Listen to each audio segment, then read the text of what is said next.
Hey guys, tonight we're going somewhere ancient. The torches flicker. The air is thick with the smell of mud, dung, and warm bread. You're standing barefoot on sun-baked earth, shoulders already aching, as the first rays of the desert sun begin to roast the rooftops of clustered mud brick houses. You're not a pharaoh or a noble or even a scribe. You're one of the thousands of anonymous villagers holding Egypt together with your hands, your sweat, and whatever is left of your lower back. So, before you get comfortable, take a moment to like the video and subscribe, but only if you genuinely enjoy what I do here. Drop your location and local time in the comments. I love seeing where and when you're listening from. Now, dim the lights, maybe turn on a fan for that soft background hum, and let's ease into tonight's journey together. Your day begins at sunrise, not because you enjoy it, but because the overseer's stick makes a compelling argument. You live in a village near the Nile, one of those settlements responsible for supplying bricks to royal building projects. There's no Starbucks here, just a weak beer made from leftover barley mash, meant to hydrate and dull the pain of hauling baskets of clay under a sky that never quite cools. Your job: digging and shaping mud bricks with straw and water, then laying them out to dry while gnats audition for residency in your nose. You'd think it's simple: mud,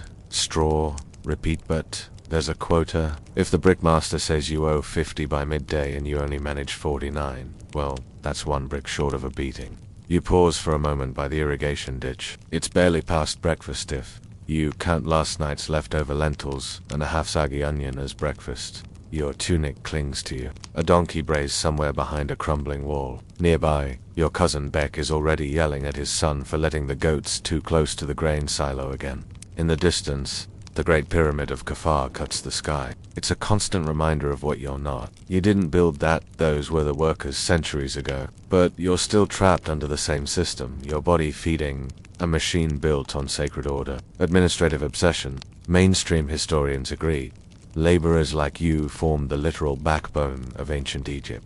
Not slaves, as once believed, but semi-conscript workers with benefits might be a stretch. You're paid in rations, and occasionally get medical attention, mostly involving honey, moldy bread, and praying the local healer knows the difference between a pulled muscle and a snakebite. You glance over at the brick molds and sigh. If you die here, someone will record it on a shard of pottery, log it in the village register, and reassign your house before your body even cools. Your neighbor, Old Merit, waddles by, smirking, as she balances a jar on her head with the smugness of someone who hasn't lifted a brick in 20 years. The gods favor the quiet worker, she says, in a voice that implies you are neither. There's a surprising debate among Egyptologists about just how centralized your life really is. Some argue your overseers have direct orders from Memphis, while others say you mostly answer to the local temple. Either way, you're stuck. Lunch is brief. A bite of coarse bread so dry it could scratch hieroglyphs onto a tomb wall. You chew slowly,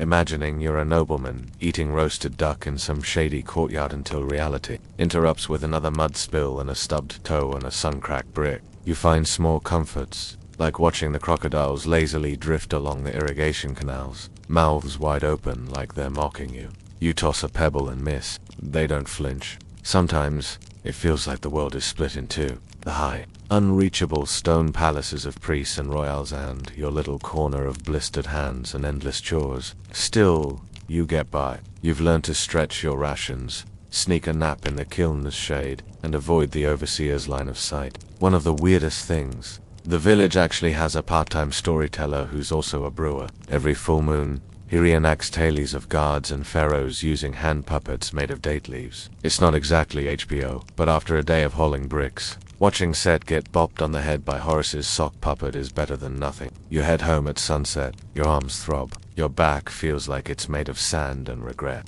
But home is waiting.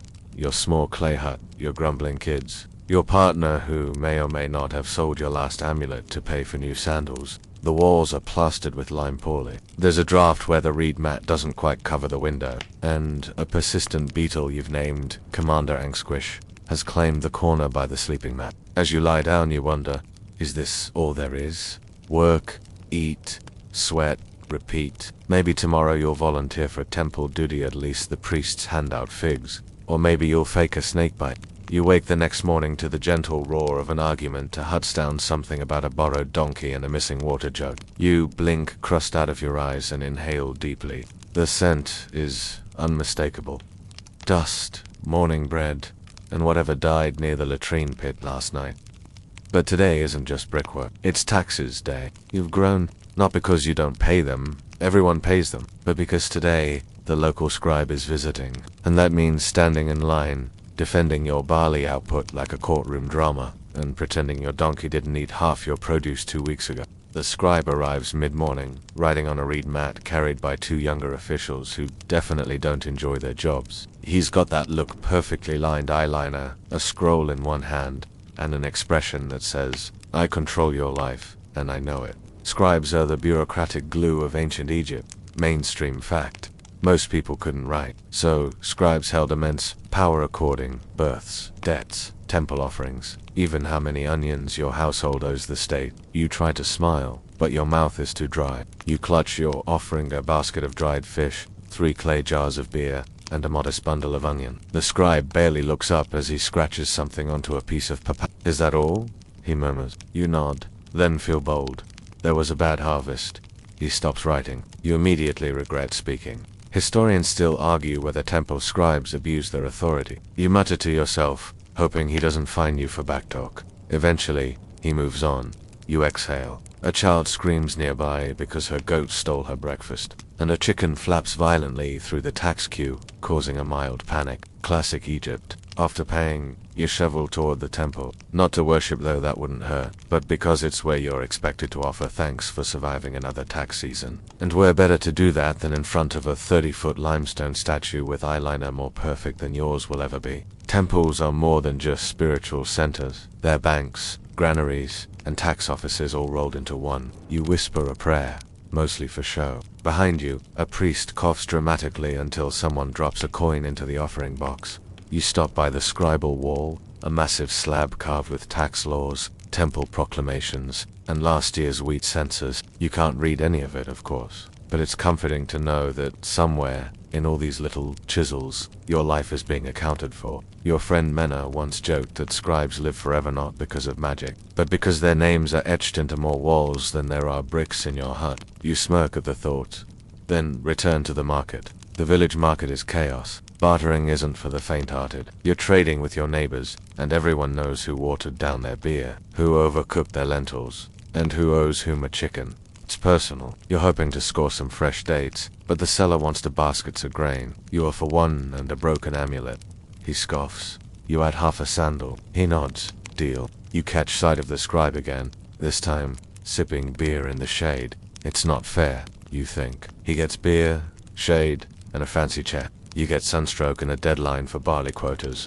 Still, not everything is grim. There's a festival coming up, Wepitrimpet, the opening of the year. It marks the new year and the Nile's flooding, which means a pause in work, lots of music, and potentially a goat race. Last year's ended in disaster when 2 goats ran into a fruit stall and caused a chain reaction involving melons, 3 old women, and a mysterious curse. No one's yet confirmed. You walk home, arms full of lopsided trades. A kid throws a rock at your leg playfully. You throw one back less playfully. His mother scolds you, then hands you a date. Egypt, or even discipline, comes with fruit. The sun begins to set again. Another day, another scroll somewhere with your name and tax bracket on it. You light a small oil lamp, sit by your doorway, and share your dates with your youngest daughter, who's just discovered her shadow and thinks it's her new best friend. The scribe's still in town, apparently spending the night in the priest's quarters. You wonder what it's like to sleep on linens instead of mats, to eat figs without bartering a clay pot for them. You chuckle. One day, you tell yourself, one day you'll be a scribe. Then you remember you can't read. Your fingers are too calloused for delicate inkwork, and you once spelled your own name wrong in the dirt. So, maybe not. But you're surviving. And in ancient Egypt, that's already a miracle. The heat feels different today. Heavier. The kind that presses down on your chest before you even lift a finger. You step outside and notice it immediately. The sky's pale, cloudless, and the Nile looks oddly still. That can only mean one thing: there's trouble. You hear the whisper before you see the crowd. The priests are summoning people for a procession. Someone mutters, "The gods must be angry." And just like that, your day of fixing the cracked water jar and possibly napping in the shade is replaced with ritual obligation. You sigh, because in ancient Egypt, gods don't take time off, and neither do their rituals. You join the slow-forming line near the temple, and it's already swarming with anxious villagers. You're handed a reed torch and told not to drop it this time. Not after what happened at the festival of Bastet when your flaming torch accidentally set a priest's wig ablaze. That moment lives in local legend. This procession is serious. The Nile hasn't flooded as it should. That means bad harvests, empty granaries, and tighter control from the temples. You overhear the priest muttering that the god Hopi needs to be appeased. Mainstream fact. The Nile's flood cycles were essential for Egyptian agriculture and survival. When they faltered, people panicked. Religious rituals surged. The priests claimed the gods needed convincing, and suddenly everyone, including you, became part of the show.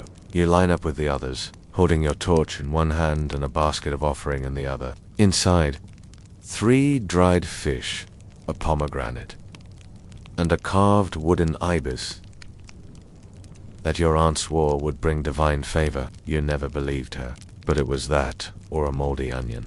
Historians still argue whether these large-scale religious processions were deeply spiritual or just sophisticated social pressure systems. Either way, they're mandatory. The temple doors open, and sacred incense pours out like fog. Your eyes water instantly, partly from the smoke, partly from your own disbelief that you're about to walk barefoot through sand so hot it could cook your lunch. Music starts, sistrums shake, drums thud, and a priest in a leopard skin sash waves a fan that looks like it's seen better centuries. You take your place, somewhere between a half-drunk baker and an old woman muttering what sounds like a threat to the sky. The statues of the gods are wheeled out on gilded sleds, pulled by temple assistants with the enthusiasm of men reconsidering life choices. The one of Osiris seems to stare right at you, judging you for skipping prayers last week. The procession winds through the village. Children throw petals. Old men nod solemnly. A nearby goat gets too excited and joins the parade. Nobody stops it. You feel strangely proud. You're sweaty, tired, and unsure if your sandals will make it through the next 100 steps, but you're part of something. Something ancient, dramatic, and vaguely ridiculous. Like a spiritual flash mob choreographed by a very intense uncle. Eventually, the parade pauses by the riverbank. Offerings are dropped into the Nile fruit, fish, prayers carved into clay, shards. Yours goes in last. The ibis bobs twice before disappearing into the current. You half expect something divine to happen. Nothing does. You return to the village, feet blistered, throat dry, mind spinning. You weren't the only one roped into priestly pageantry. Your friend Hori, a potter, was made to carry a statue so heavy he now walks with a permanent lean. Meanwhile, your neighbor's daughter was chosen to dance before the gods a great honor, except she tripped on a rock and headbutted a ceremonial bull. The gods were not pleased. Still, you're home before dusk, a rare luxury on days like this. You collapse on your mat, legs screaming. Your kids giggle, poking at your soot-covered face. One of them draws a fake beard on you with charcoal.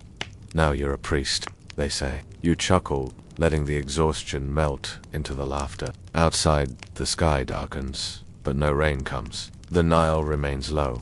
The priests say the gods will answer soon. You're not sure, but you'll be ready, torch in hand, offering in basket. Sandals may be repaired this time. And if the gods really want obedience, you hope they also appreciate enthusiasm, or sarcasm, because that's all you've got left. You wake up to a screaming match over lentils. Not your lentils, thankfully, but the volume and sheer creativity of the insults. Suggest your neighbor's dispute could shatter jars. You roll over on your mat and stare at the reed ceiling. Another day in your bustling, dusty village. Another chance to try not to strangle someone before noon. Today, you're tackling your shopping, or rather, bartering, which, in ancient Egypt, is basically shopping but with more personal grudges and fewer prices. You bundle up your trade items.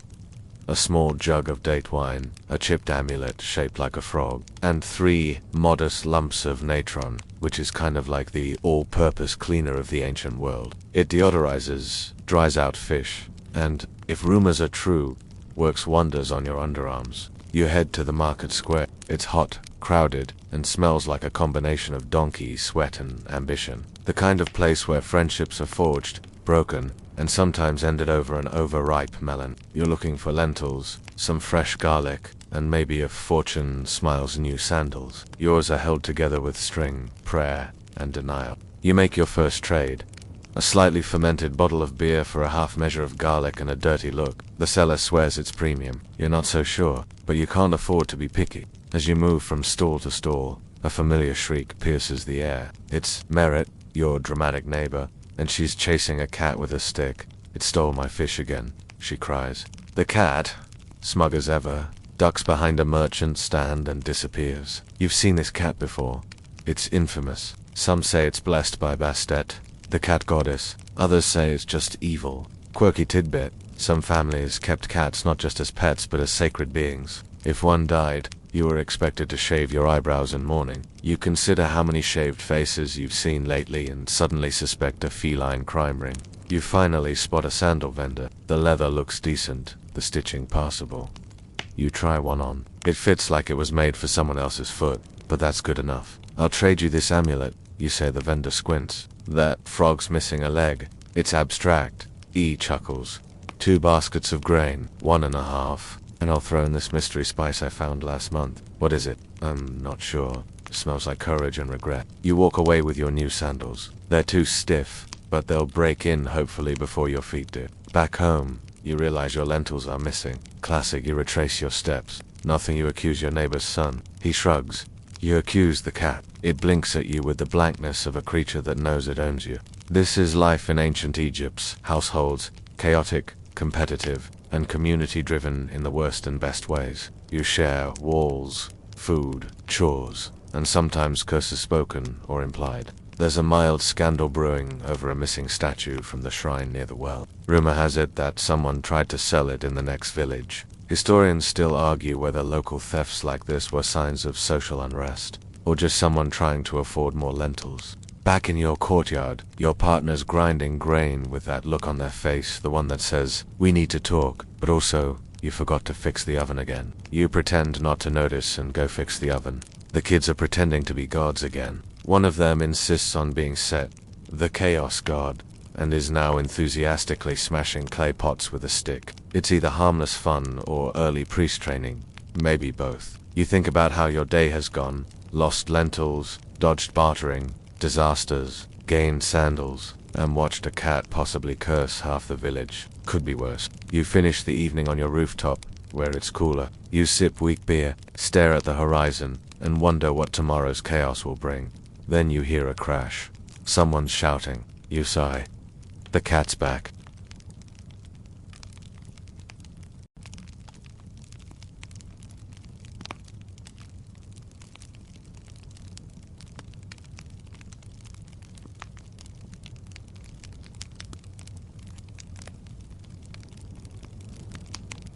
You trudge to the town square where a small crowd has already gathered. There's an old man pointing furiously at a young boy, a goat chewing someone's robe, and a village official trying to keep order while his headdress slips sideways.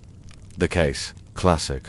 Whose goat trampled? Whose barley field? You've heard versions of this story 100 times, but this time, it's your neighbor Beak's goat, and Beck is not the kind of man who loses an argument gracefully. Mainstream fact. Ancient Egypt had a highly developed legal system, and even villager-level disputes could escalate quickly. Judges were usually appointed officials or respected elders, and the system relied heavily on witness testimony and dramatic oaths. So, guess what? You're up. You're handed a long stick, not to hit anyone, but to hold during your oath symbolic of Mohat, the goddess of truth and order. The judge, an elderly priest with a voice like a sandstorm, asks you to swear honestly. You mumble something about the god smiting your kitchen if you lie. You tell your story. Yes, the goat wandered. Yes, Beck was napping. And no, you didn't see the actual trampling because you were chasing a cat out of your lentil jar. The judge nods sagely. Historians still argue whether these rural trials were truly fair or just theatrics to keep the peace. You mutter under your breath, loud enough for the priest to glance your way. The verdict. Beck must compensate the boy with 2 loaves of bread and 1 week of grain. Beck mutters about injustice and how the goat was clearly framed. You back away slowly, hoping never to be involved in village law again. Unfortunately, your fame as a reliable witness has now spread. Later that day, someone else knocks on your door asking you to settle a dispute about who owns a jar of honey found under a communal bench. You suggest splitting the honey. They both refuse and accuse you of wanting it. You close the door in their faces. Back at home, you try to relax, but your youngest is reenacting the trial, using clay dolls. One has been painted to look like you, complete with a wild mop of hair and confused expression. They've named the dull wit. It's catching on. You head to the granary, hoping to collect your grain ration compensation for helping with the trial. The official behind the counter gives you a smirk and an extra scoop of barley. You ask why. Saw your performance today, he says, very dramatic. Apparently, you're a celebrity now. Someone even asks if you'll testify in their dispute next week, something about a missing chicken and a mysterious feather trail. You start wondering if you can charge for this. Maybe become a freelance witness. Offer dramatic reenactments. Throw in a dramatic gasp or two.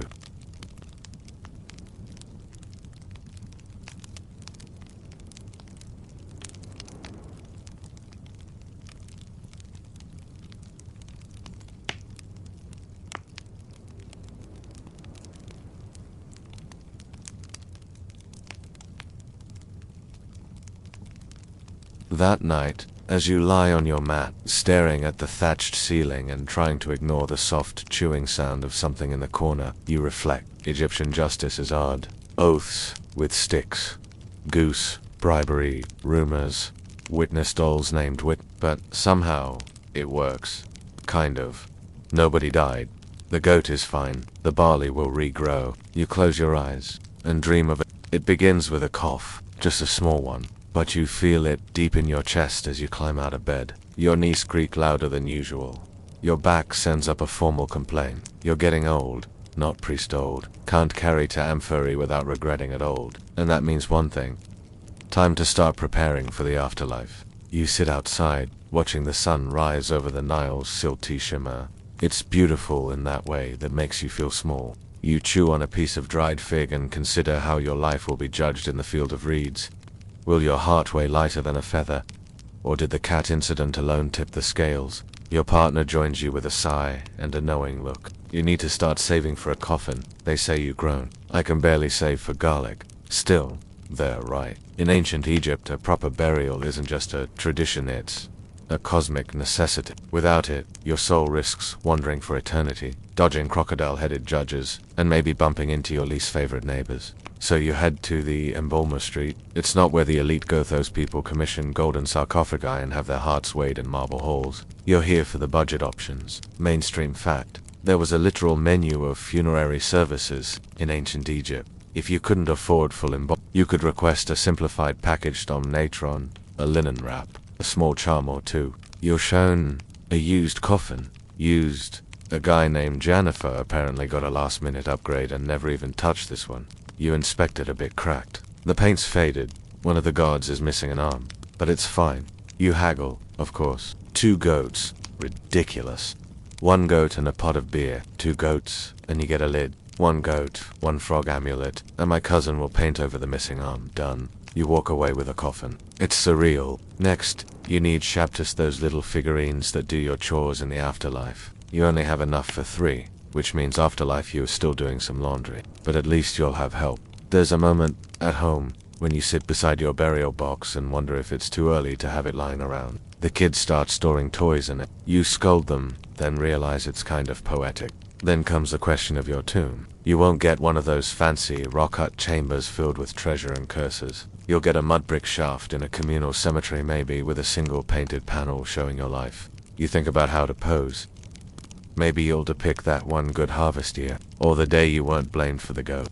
You laugh to yourself. Historians still argue whether commoners believed fully in every aspect of the afterlife, or just went along with ritual because it brought comfort. You're not sure, but you know this.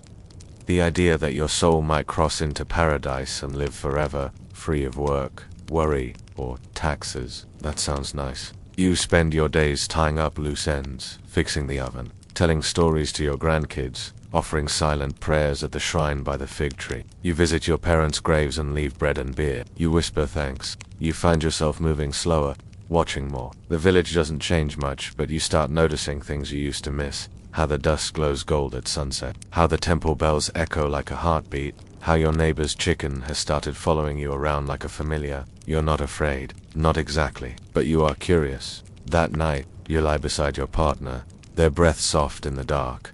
The wind hums through the reeds. Somewhere, a child giggles in their sleep, and you wonder what the field of reeds smells like. Whether your afterlife, sandals will finally be comfortable.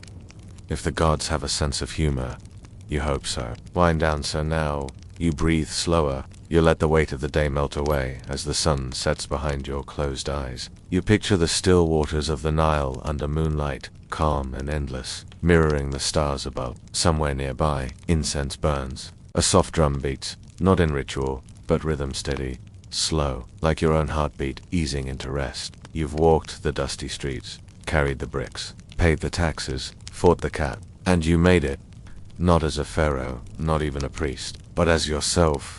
And in this ancient world, that's more than enough. So, let your breath slow, let your limbs sink deeper into stillness. The gods are watching, but kindly, quietly, perhaps even smiling. You are seen, you are remembered, and now, you may rest.